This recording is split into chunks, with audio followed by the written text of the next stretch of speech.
Here on this Monday morning. How about you? And look at this treat. Rex Ryan in the building. I think you get it. You know, it's a big treat, I'm sure, for you guys. Yeah, right. It is. Good to have you, Coach. Good to see you, Coach. Stephen Good to A. be Max, here. how was the weekend, guys? How you doing? I'm good. We good? I'm good. Coach, see you get one too. I was going to folol up with the hook on you there, Max. Yeah. No, I I wish you don't did. throw hooks like this one. That's why my shoulders are intact. Nobody does. We got a few things to discuss. Shall we do it? Yeah, All right. We do it. all circled the matchup between first place AFC teams and two of the best dual threat quarterbacks in the league. What we didn't expect is a one-sided affair, but that's actually what happened. Lamar Jackson has 25 total touchdowns on the season to just 5 interceptions.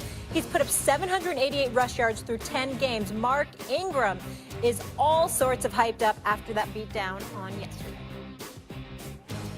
Now I would just like to introduce y'all to the man, the myth, the legend, the MVP frontrunner. If anybody else got to say something different about that, then come see me. I'm right here in Bmore outside the bank. If you got an issue with that, come see me. I'm about that. Big trust. Woo woo. Lamar Jackson in the flesh. Yes, sir. Big trust.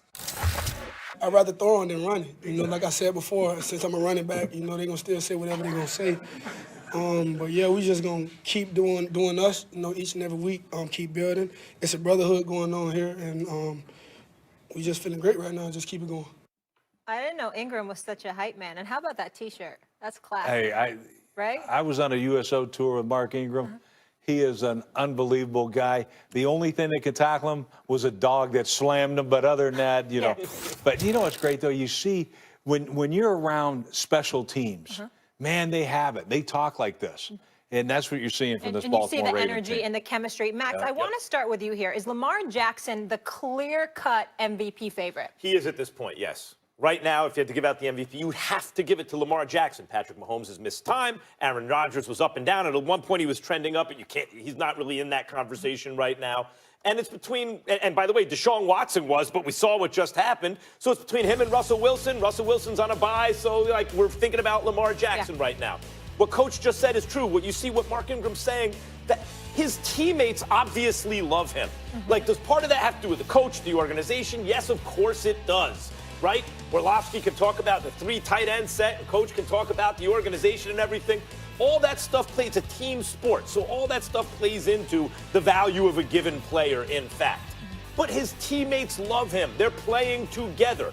The numbers at the very top are bunched closely. Like, you know, what is the statistical difference in terms of QBR between Russell Wilson and Lamar Jackson? It's close, I get it.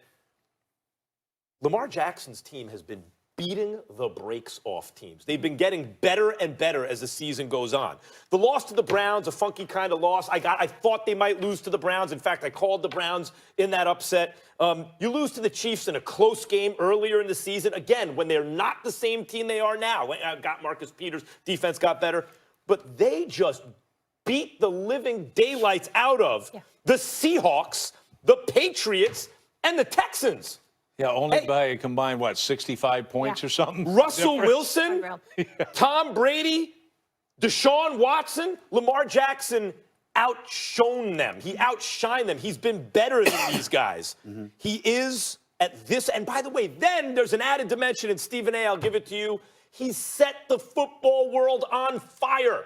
As much as I love the new style of play and everything, there's an old-timer in me going, I don't like these. I want you to pass first and all that stuff, which he also said he wants to do. Imagine having to deal with racial stereotyping and biases to the point where you're like, where for so many years players have been hoodwinked. You know, if you can do extra things, that's bad. We want you more one-dimensional to where he actually has to think about that right now. But he set the football world on fire. He's the MVP. I'm not ready to take it away from Russell Wilson as of yet. I think that Lamar Jackson is spectacular, but all that sizzles and all that glitters ain't gold. The reality of the situation is that when you look at the Baltimore Ravens defense, they are something special. They have amped it up. They have stepped it up. And let's not negate the fact that the Baltimore Ravens ran for 263 yards yesterday. See, we forget that sometimes. Now, obviously, Lamar Jackson has something to do with that because 86 of those yards came from him, and we understand that. But Edwards had 112 yards on just 8 carries. Ingram ran the ball and was pass catching out of the backfield effectively enough to the point where you dipping and dunking to a guy like that, and then all of a sudden he's able to turn it in to some yardage. And then the defense is opportunistic, and the defense is all over you as well. I look at the Baltimore Ravens defense, and even though there were some hiccups in their performance this season, the bottom line is when you look at what they bring to the table with the experienced coaching of a guy like John Harbaugh, I got to give credit where credit is due in that regard. In Houston, at some point in time, we have to ask these questions. First of all, Bill O'Brien is the head coach. There have been question marks about him. You got people in Houston, because I was just there back-to-back weeks doing the NBA. There's a lot of people in Houston that don't have a lot of faith in Bill O'Brien, even though offensively they've been relatively effective. Defensively, I can't avoid looking at my man Romeo Crennel. You've been around quite a long time, and the reality is that this defense has been less than stellar. It's one of the worst defenses against the pass. It's not that great against the run. It's not that great in yards allowed. It's not that great in points allowed. All of those things get taken into consideration. Meanwhile, religiously, historically, although there's a hiccup here and there, the defense of the Baltimore Ravens is always something to behold. And Marcus Peters being added to the equation, that definitely has buffered them as well. When we look at Lamar Jackson, there is no doubt that he's spectacular. We saw Michael Vick be spectacular. Being spectacular didn't make you the best. And I'm looking at Lamar Jackson. He's in that conversation. There's no question about it. But to ignore the fact that Russell Wilson has passed for nearly 500 more yards than him, Russell Wilson has 23 touchdowns and 2 interceptions this season, and he has carried. I had Russell Wilson until last night. One other thing that I'm curious with Lamar Jackson is if this is sustainable for him to keep this up. No, I think it is, because right now this guy, nobody's seen a guy like this. I mean, because his body type is way different than a Michael Vick, you know, and some of these guys that can run, he's way different. And here's the difference. Like, his body's the same as the kid in Buffalo's, okay, Josh Allen. Difference is he knows how to protect himself. Josh Allen he'll run head first into a wall. Like, he doesn't know how to protect himself. Lamar knows how to protect himself. We're going to see this kid for 10 years playing in this league. I am blown away by him. Number one, I love the fact, all the geniuses, that 31 teams never chose this kid.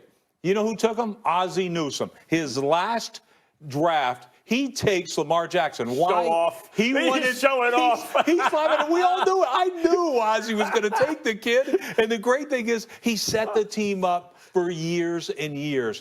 And it takes a head coach like John Harbaugh, who I said, remember, I was going to give him the jet job instead of myself, because that's how much respect I have for him. He gets it. I'm going to build around this young man. And he has. Look, he can run drop back game. He can run anything you want. But the thing that makes it so difficult and so challenging as a defensive coach is to defend against 11 guys in a running game. That's what you got. The other thing is, yeah, you can put, your coverage out there, but the thing you can't defend is when he improvises. And I go back and I look at the Steve Youngs of the world, Randall Cunningham's. Now, this organization, why do they have a great chance to win the Super Bowl? Because of the organization. They get it. Don Martindale, the defense coordinator, outstanding coach. He came back and said, man, we just don't have it. We let too many guys go. We need to get another corner in here. What happens? They go out and get Marcus Peters. Their defense looks night and day different. Why? Because they can play the Ravens style of football and attack your quarterback, because they can defend. They can play man coverage back there. And it made all the difference in the world. Which, by the way, excuse me for interrupting, which was made yesterday. They sacked Deshaun Watson 6 times, but they beat him up all game long. See, I don't like the fact that we're looking at Deshaun Watson on a particular day like today, and we're going like this, damn. I mean, Lamar Jackson completely outshot him. That's true. But Lamar Jackson didn't get beat up. This brother got beat up yesterday. I mean, Marcus Peters has made all the difference on that defense. They beat the living hell out of Deshaun Watson yesterday. Let's not forget that. Let's not forget that. Now, Deshaun Watson, the great thing about him, he'll never flinch. Right. He will never flinch. I saw him had some ups and downs at Clemson. Hey, you know what? Bring it on. We'll play in the playoffs. I will say this, Coach. When you're going up against a guy like Lamar Jackson, one of the things I think you could learn from that, if you're Deshaun Watson, see, you want to be a pocket passer. That's who you are. You can do it, because he's a better pure passer than Lamar Jackson. But here's the deal. When you see this guy and how effective he is, it's one thing for a guy that can't run the football, but Deshaun Watson can run with the football. And if you see him scrambling, he's like circling around in the pocket looking for places to Just pass. getting it back When to in Lamar. fact, he might need to run. Just